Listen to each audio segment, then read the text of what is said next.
আপাতত কলকাতাতে বৃষ্টিপাতের সম্ভাবনা আর নেই বললেই চলে।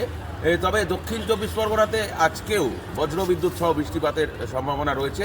হালকা থেকে মাঝারি বৃষ্টিপাতের সম্ভাবনা রয়েছে পূর্ব মেদিনীপুর এবং পশ্চিম মেদিনীপুরে।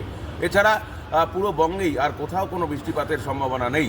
ইতিমধ্যে পারদ ঊর্ধ্বমুখী হয়েছে, অর্থাৎ তাপমাত্রার পারদ ঊর্ধ্বমুখী হয়েছে। 2 থেকে 3 ডিগ্রি তাপমাত্রা ইতিমধ্যেই বৃদ্ধি পেয়েছে।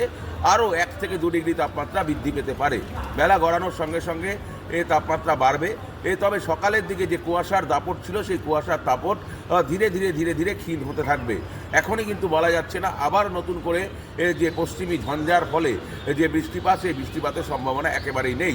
গত যে বৃষ্টিপাত হয়েছিল, সেই বৃষ্টিপাতের ফলে আলুর চাষের প্রচুর ক্ষতি হবে বলে আশঙ্কা করছিল আবহাওয়াবিদরা। তবে সেই বৃষ্টিপাত কিন্তু তুলনামূলকভাবে হয়নি। যতটা কিন্তু আলিপুর হাওয়া অফিস জানিয়েছিল, সেই তুলনামূলক বৃষ্টিপাত কিন্তু হয়নি।